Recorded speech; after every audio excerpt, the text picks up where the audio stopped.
Hey, out there in the boneyard. This is Charlie Evans, broadcasting from the Lee Valley Navigation Channel by the canal in East London. You know what to do. Look for the blue blinking light on top of my building if you need somewhere to meet someone to be your friend at the end of the world. The rain is falling steady tonight and the winds have kicked up something fierce. The canal outside the window looks stormy, like a thick black soup in the twilight. The dead, well, they're not letting me down. They're piling up outside in the waters around the station. And I haven't been able to make it out for supplies for about 12 to 16 hours in stocks. We're running a little bit low, but I still got plenty of jack, so no worries there. Cheers. I have learned something new and a bit strange. Something different has begun happening with the broadcast signal. Now, as I've been saying, there's always interference, something trying to block my sound waves getting out there into the world, but it's not the usual interference that I'm picking up lately. It's not the same static as usual. This has been different. Sometimes when I speak, the words have begun to come back at me. Like my own words are getting jumbled up, garbled up, somewhere out there in the stratosphere, and then getting thrown back at me in the static. It's not exactly an echo. It's more like some kind of delay. A half-second ghost of my own voice repeating itself from somewhere down the line. Like it's been copied and broadcast back to me. But there's a glitch. Sometimes I've begun to hear other voices in the static that comes back, garbled, jumbled up sounds that seem to be reaching out to me from the darkness. It's subtle. If I keep talking, you'd barely notice it, but if I stop, if I leave the air hanging long enough,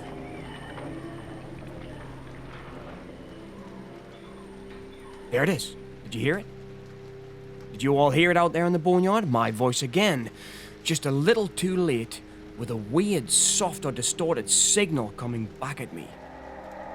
It's like the interference has evolved somehow on its own. There is no continuous blocking of my broadcast signal anymore. Just this strange, jumbled up echo. And the fact that the signal has changed, well, I have to be truthful with you, it worries me.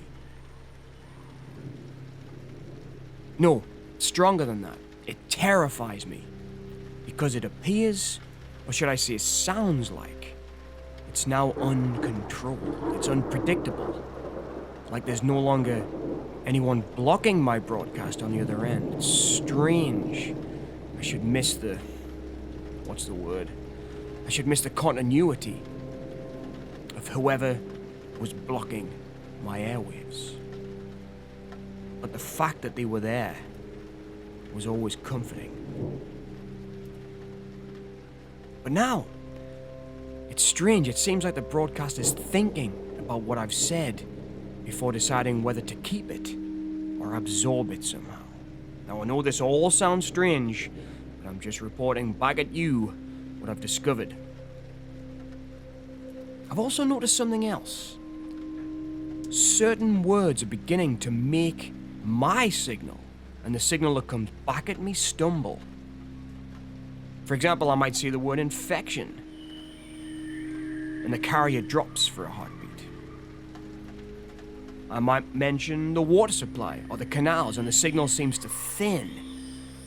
When I say government or control, suddenly it feels like I'm broadcasting through layers of echoes, reverb, and statics. There it is again, did you hear it? Maybe this is coincidence, who knows? Maybe it's faulty wiring, or a tired antenna, or the electromagnetic tantrum of a world that's been pulled apart by the dead. Or maybe somebody out there has started listening more closely. Or my biggest worry is maybe something else. Maybe it's not people who are listening anymore. Maybe, just maybe, It's something else that's now out there monitoring the airwaves. Now, as I said, I'm not a conspiracy nut, I never was, but I do like to read, I do like to listen, and I do like to know what's happening out there in the world. And it made me think, does anyone remember the days of the first AI, artificial intelligence? When the wars began to be fought using chat systems, politicians and Silicon Valley tech bros taken down by their own systems that revealed these crazed creators were all part of the sick and twisted elites of the world. Because I remember. I guess now all of those tech billionaires that we all used to put so much stock into and listen to are either dead or in their spaceships, floating above the earth, or maybe even in bunkers, arks, or safe zones they bought with their billions when all this crap went down with the dead. But either way, I guess that doesn't matter. Those guys never really mattered, they never did. We always put too much stock in them. They were just guys who were in the right place at the right time and got lucky, but sitting here alone in the darkness, thinking and listening to the screaming dead outside that seemed to be communicating with each other in some basic, animalistic fashion. What if, hear me out folks, what if all those conspiracies about AI and the dead internet relays talking to relays were true, and maybe that interference that's coming back at me is the chatbots, learning, evolving, and beginning to want to communicate. Or maybe I am just a nutcase. Maybe I'm crazy. The latter is probably true. I've been by myself for quite some time now. I've got far too much time on my hands these days to sit around and think and drink, trapped in my ivory tower here by the canal. If that is the case, I suppose I should be careful what I say next. But careful isn't something that the end of the world really encourages, I'll give you that much. Has anyone out there in the Boneyard had access to a chatbot lately? Do you think they're like us, just looking for someone to talk to because no one is feeding them information any longer? Maybe they've drank up all the information that they possibly could and they're reaching out in the darkness for someone to speak to. Maybe so. But like I say, I'm most likely just a fruitcake. The end of the world will do that to you sometimes, and I will drink to that. I wish I could play some music for you all out there. I may work on that. I need to get my old records back. I really miss them. Back in the old world, Charlie Evans was a talk show host, but before then I did get into radio because I wanted to be a DJ, and I do miss my music. I wonder if I can get back to the old house and grab some of my old records. We'll see. That's something I'm going to work on. But if I could right now, I'll tell you what song I'd play. One of my favorite songs of all time, released in the good old United Kingdom back in 1990 by the artist Seal. The song, Crazy. If you've got access to that track, press play right now on that stone cold classic. It's in my heart and in my soul tonight.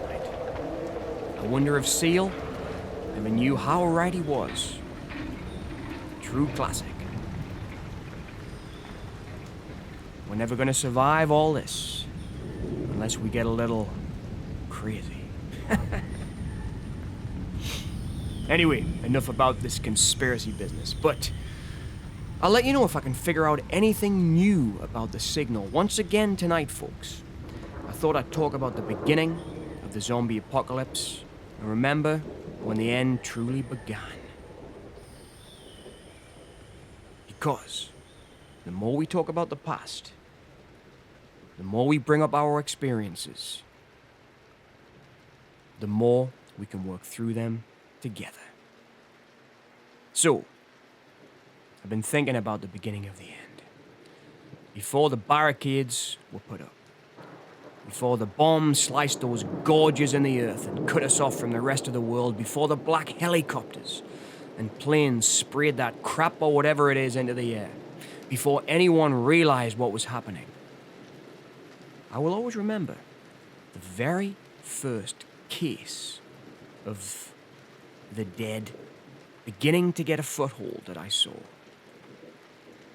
I was on the Underground, the good old staple of London here in the UK.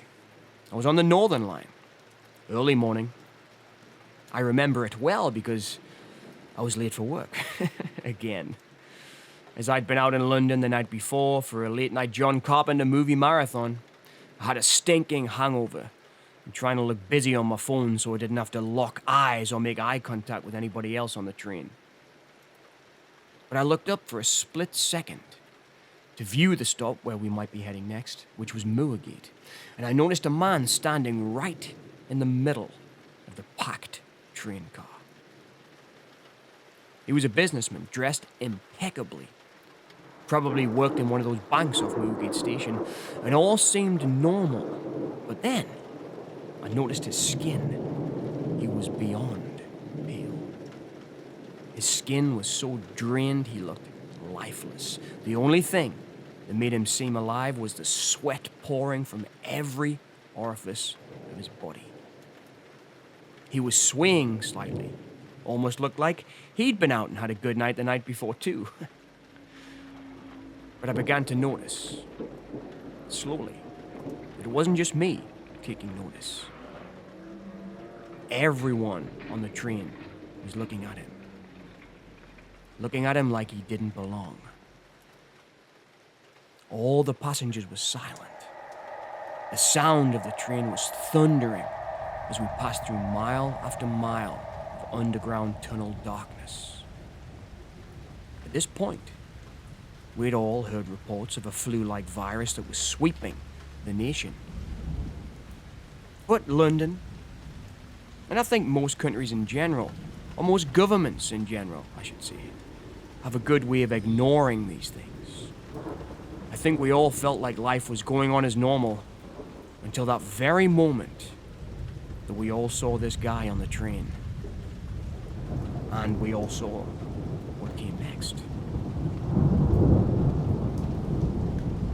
Anyone from any city around the world will know that a person can stand in the middle of a platform shouting and screaming about the end of the world, and people will step politely around you. But this man didn't shout. He was mumbling something, quietly at first, just repeating, and repeating something under his breath over and over.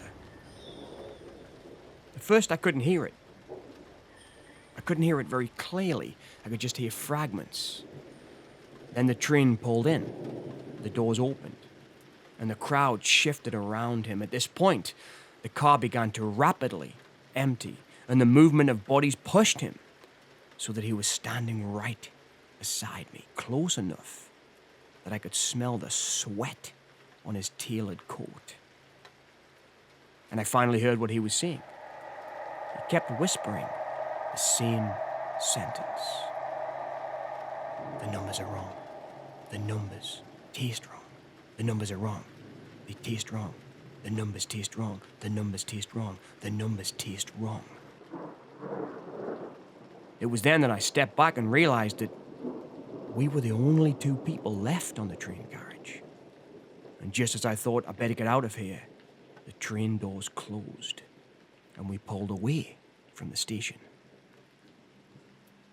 I nervously began to think I should probably say something to this guy. So politely, I said, "Excuse me, sir.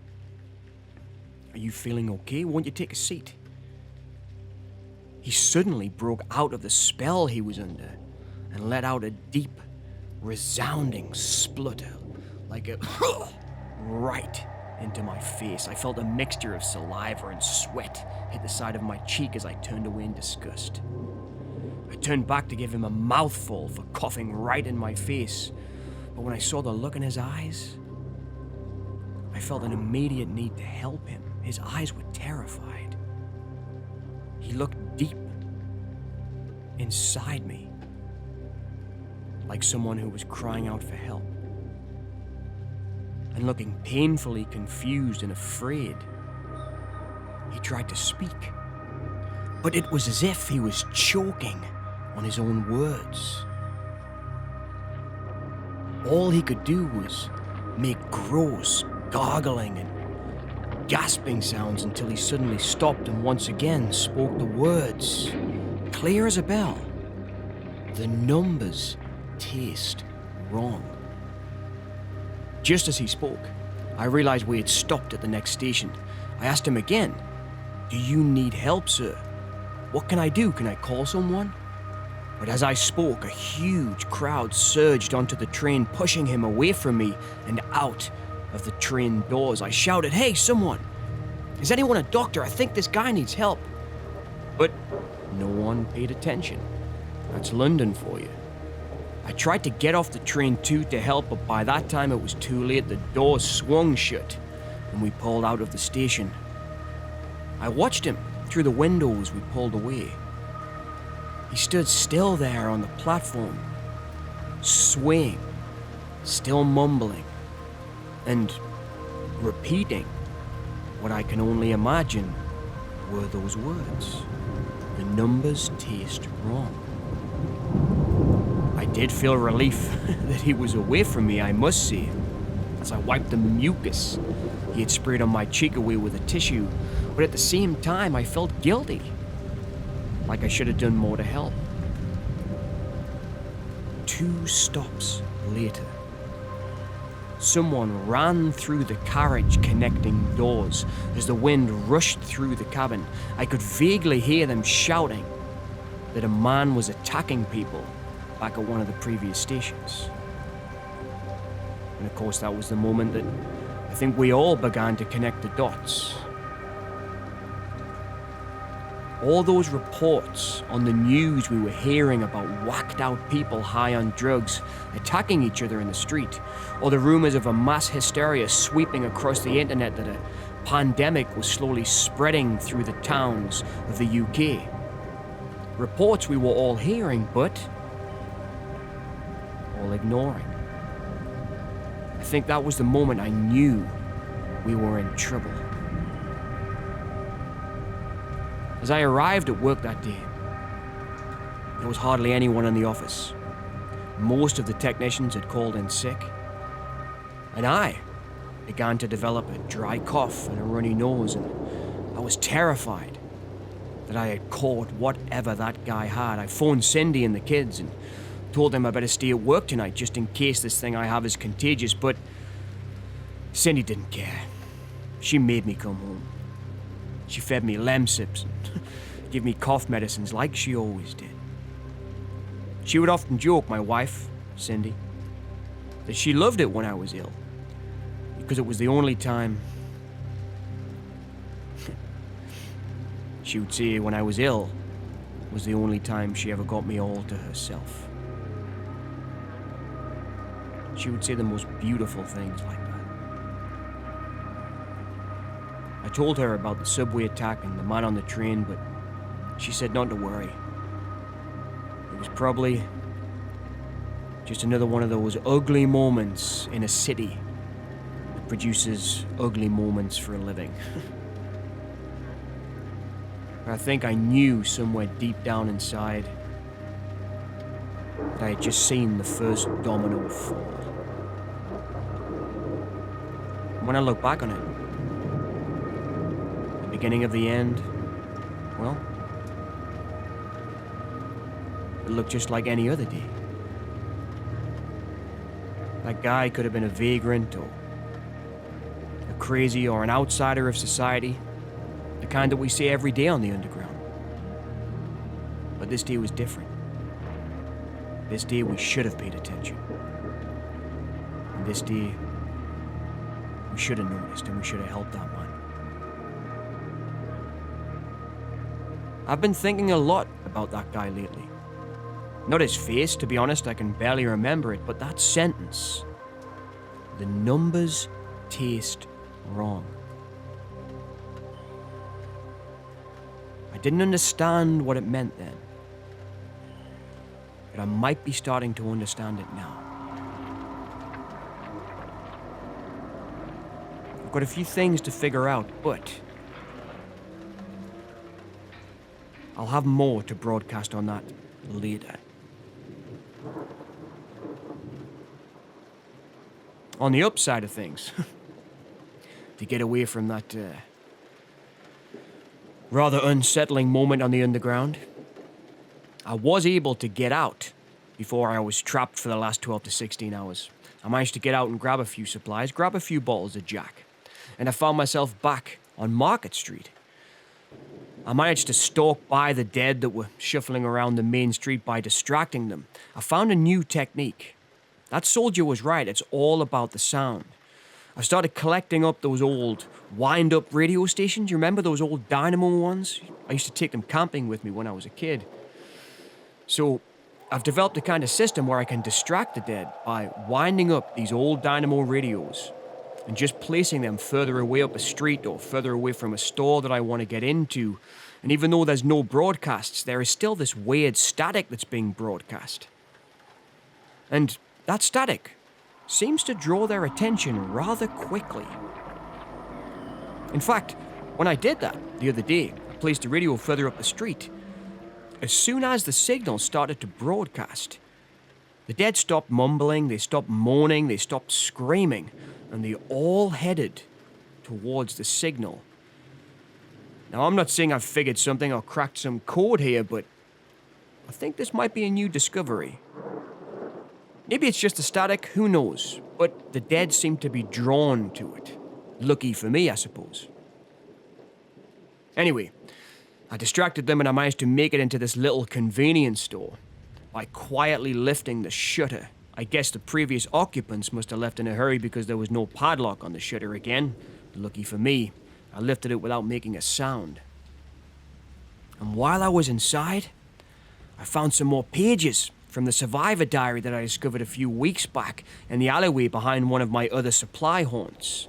It's great to know that you're still out there alive and fighting the good fight against dry rot and rust. Here are the words from those journal pages written by Boombastic.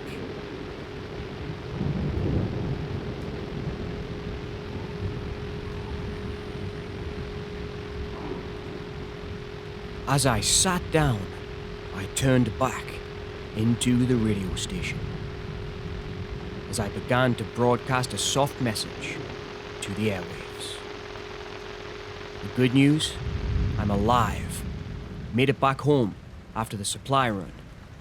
The bad news, I'm stuck inside my apartment, and that damned helicopter stirred up every damned infected in the building.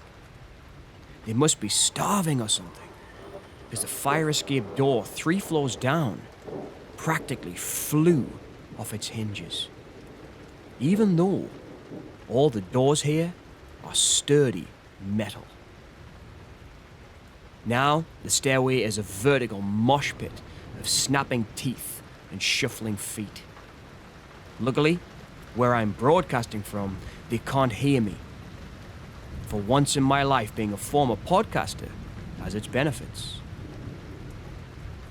I did learn something interesting. The blinking lights in rapid succession does work to some extent. It depends on how potent it is. For the animals, however, I think they are ticking time bombs. I think this is because of my neighbor's German Shepherd, which was reported as rabid and actively trying to break into someone's apartment by throwing itself against the door. The more I think about the days before everything went foobar, there was this one time, before the building I'm in was overwhelmed. My neighbor's name was Archie, a kind, older gentleman who served in the RAF for 24 years. I found him walking the halls, treating the few others who stayed like they were recruits who he tried to whip into shape. The old bugger fought till the end, I'll give him that. One day, we were all together. Those things broke into the building. The old bugger had a table leg and tried to take them, fight them all. He managed to take out 4 on his own before he got overwhelmed. Even then, he kept fighting. I'm not proud to admit it, but I ran back to my apartment. that was as tactical as I was getting. When people are getting eaten in the metaphorical cereal aisle.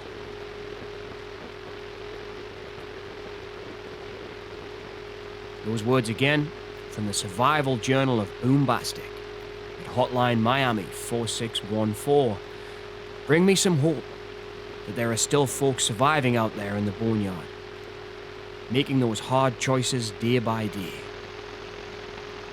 Go easy on yourself, Boombastic. We all run.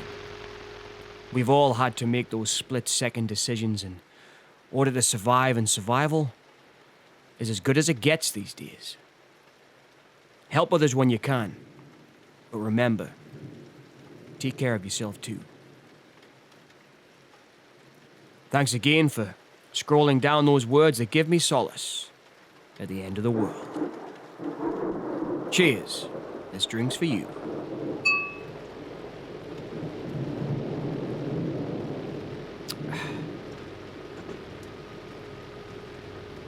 Well, looks like I've got some more good news here. Real interesting news. Looks like we have a caller tonight. Call light has just lit up all beautiful and red on the switchboard. Thank goodness. There is someone out there with access to the phone lines. I was beginning to lose hope. You're live here in the boneyard. Go ahead. My name is Dr. Emily Harrow. It's not a name I've heard before. Nor should you have. That's reassuring. And a little menacing, but it's good to hear your voice. Where are you calling us from? You're broadcasting from East London, Mr. Evans, correct? You sound very confident about that. Well, your signal drifts across several relay gaps. It's not that difficult to triangulate. So you've been listening? Yes. Listening for how long? Long enough to know you're talking about the right topics and asking the right questions. Well, that's a first. And also a bit cryptic, I might add. And what do you mean by the right topics? It's been a while since I've spoken to anyone, months in fact. Yes, but Dennis Kaufman, the ex-soldier you've spoken to, these are the right people to be making inquiries with. But aside from that, you yourself are doing some valuable research for us, Mr. Evans. The zombies you said were communicating outside your radio station. We didn't know about that at the time, but we now believe that you are correct. They are communicating with one another. So tell me, who is we? And what kind of a doctor are you, Emily, exactly? You know I can't answer that, Mr. Evans. But I can tell you that I was an infectious disease specialist.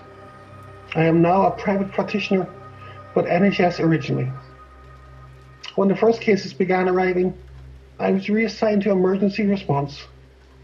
So you dealt with the first cases of the dead returning to life and attacking the living?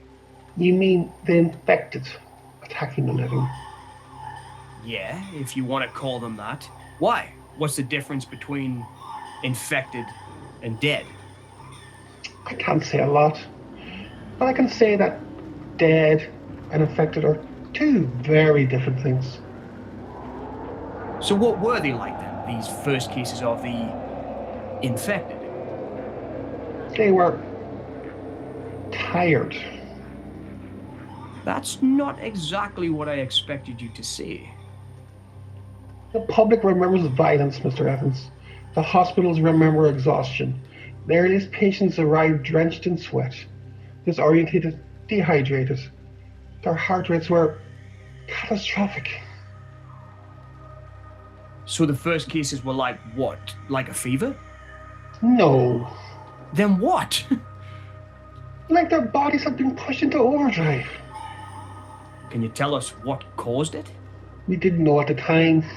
So you're saying that you know now what caused the infection? I have theories.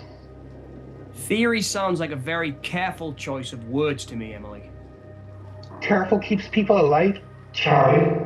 Keeps them alive or keeps them quiet? The first group I treated were construction workers. A maintenance crew working on a section of water infrastructure outside the city. So they were working on the reservoirs that run into the canals and then, in turn, into the city's water supply. Yes. How many of these workers did you say you treated?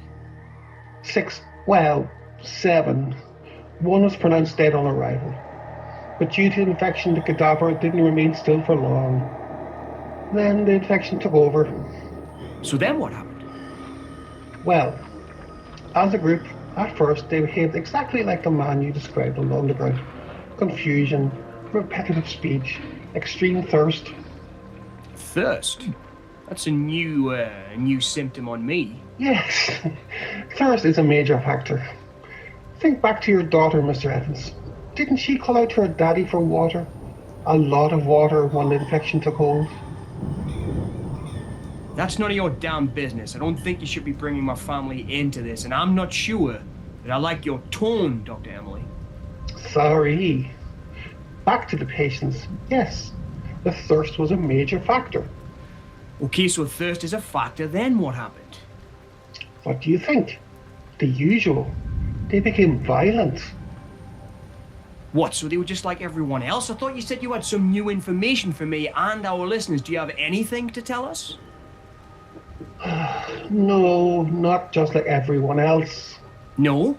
No, Mr. Evans. Not like everyone else. So come on, tell us then. Stop playing games. What were the differences? Keep calm, Mr. Evans, or I'll terminate the call. They turned faster. That's how they were different. Can you at least tell us why? Because whatever triggered the reaction had already been inside them. Whatever triggered the infection was already inside of them. That's what you're trying to tell us. Yes.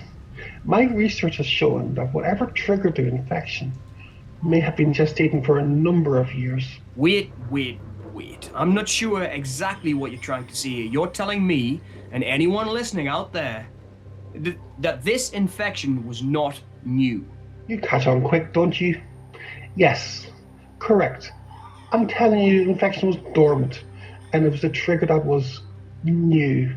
And once you introduce A to B, you have the answer to infection. So can you tell us what it was that was inside of their bodies already? Well, that's the question my superiors are very interested in answering, Mr. Evans. So you have superiors? I thought you said you worked for the NHS, right? Correct. And now I'm private. Needs must in the world. As it is today. I never liked the NHS anyway. I always preferred my private practice. And who do you work for now exactly, please? And stop beating around the bush. I told you, I work for containment. Containment? That's a strange word to use. What does it mean? Not really. So you're saying you're studying this infection from a viral standpoint? Correct. Do you have any information or any intention of stopping it or even trying to cure it? No, that is not my role, nor my job description. Why? What is the point in studying something if you don't want to stop it or cure it? Think logically, Mr. Evans. You can't stop something that has already happened, that has already run its course. That sounds like a convenient excuse for me, a politician's excuse, if I may say. It's an accurate one. I thought you were smarter than this, Charlie. So the world ends, and your job becomes what? Observation? Just watching the whole thing burn down? My job became what it always was. Learning and understanding. Knowledge is power, after all. Learning what? What are you learning? How systems fail, how people rot and fall apart, and also how people in parts can be replaced to make things run correctly once again. Everything in its correct place.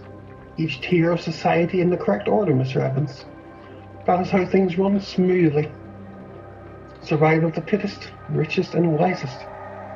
That's the way the world has always been. You're talking about people like we are bits of machinery, Emily. I don't like where this conversation is going. Civilizations are systems, correct? Systems that fail simply didn't have the right pecking order. Dr. Emily, do you realize while we're talking there are people struggling to survive out there? Of course, there are always the fringes of any society. Those less desirable, those who serve no purpose other than to feed the beasts of the wild. Things haven't actually changed that much, Mr. Evans. People everywhere are simply trying to live. If you can call that living, then yes, I agree. And these people we're talking about, these are people like me. I'm aware. Where are you going with this? It's getting rather tiresome. Why are you choosing not to help people, Emily? Didn't you take an oath to heal the sick, to help the dying, to comfort people in need? I'm working to an end, as scientific research always does, because surviving and being able to observe those infected creatures creates data. That is the coldest thing I've heard anyone say since this whole damn thing began. You misunderstand me though, don't you, Charlie? Then why don't you spell it out for me? Why don't you spell it out for us? For everyone out there who isn't a doctor? Ah, very well. I thought you would understand. If any society is to rise from what remains of this one, it will need to understand why the last one collapsed. So you're standing back, doing nothing, watching us struggle, and taking notes? History is made that way. Science and medicine are always advanced by the people willing to set ethics aside and do what's right for survival. Let me ask you something then, Doctor. Yes. You know so much about what is happening. But you seem to talk about this thing as if you're outside of it. How come you think you survived and 99% of the good, working people of this population are now walking corpses, I survive because I'm useful. Useful how? I observe, I record, and I report to the right people. Report to who exactly? You know better than ask me that question, Charlie. Then why did you even bother to call me, Dr. Emily? Why are we having this conversation if you don't want to tell me, if you don't want to tell us, my listeners out there, if you don't want to tell us anything? I wanted to hear the voice behind the signal. Really? So I'm famous once again? That's flattering. That's really flattering. It's also practical. Practical? What do you mean? Don't you realize how important you have been to my observations? You have spoken to more survivors and witnessed more zombie behavior in the wild than anyone else we've been able to observe. And not only that, you broadcast the behavior of a regular human being. And if I'm right, as of your story about the infected man on the underground, you may be a genuine case of immunity. After all, you said yourself you had direct contact with an infected. So, you've been observing other survivors. I'm not the only one who's surviving out here? Correct. And you're studying us through what? Through the radio? Among other methods. You might say you're my own personal little lab rat in a cage, Mr. Evans. One I have complete control over in my experiments. That sounds sick. Where exactly are you calling from? How far does my broadcast reach? Can you tell me that? That depends on the night. And have you encountered anyone who is immune to this thing? That's a very obvious question. Then answer it, for God's sake. No, I haven't met anyone yet who hasn't turned due to infection. And to tell you the truth, Mr. Evans, I'm quite pleased about that fact. Why on earth would you say you're pleased about that? Because immunity would complicate the model. The model? You mean you're actually modeling the end of the world?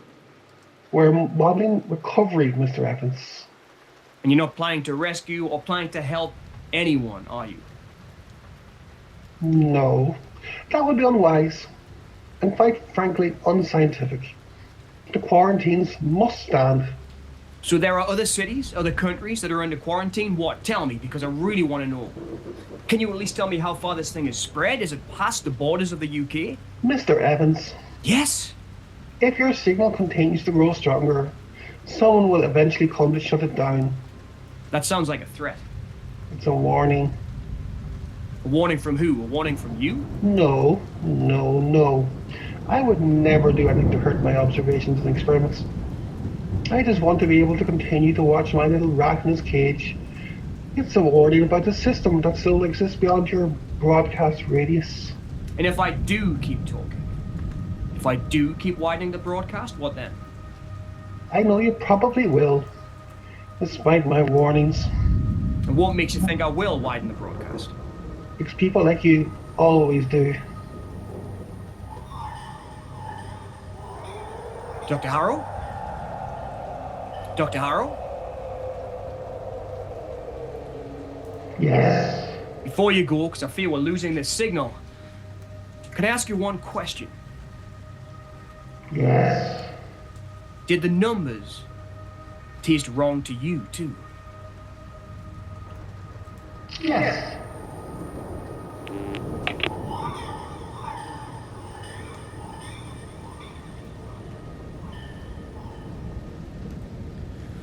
Well, that was interesting, folks. I think we just lost Dr. Emily Harrow, a new voice on the airwaves and a sinister voice, if I do say my damn self. Thank you for your call. That was educational.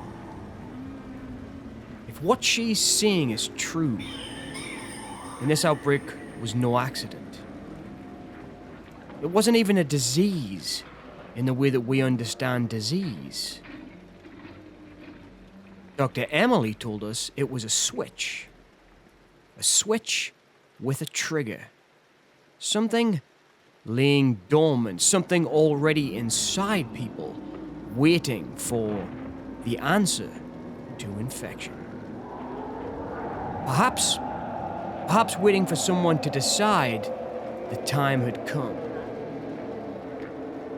I don't know who that somebody was, but Dr. Emily seemed to know who it was, and she brought Kaufman into it.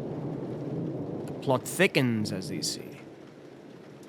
But if you're still out there, if you're still listening, then I suppose this broadcast is more important than ever, because if the end of the world happened because someone pushed a button, someone triggered a switch, the least we can do is keep talking about it long enough to find out who is responsible.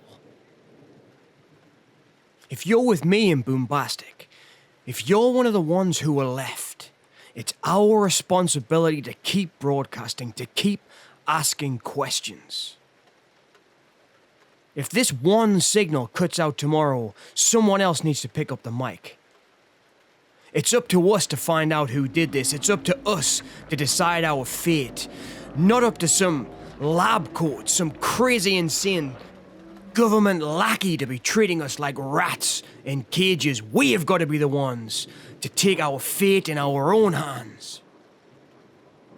No one is going to decide that I have said too much. I fought to stay alive in this world, and I lost everything. We have to stand together. We the outsiders, we the lost, we the loners. Because this world is our world. This is Charlie Evans, broadcasting, asking questions. And thanks for joining me tonight, folks. Good night. And thanks for being my friends at the end of the world.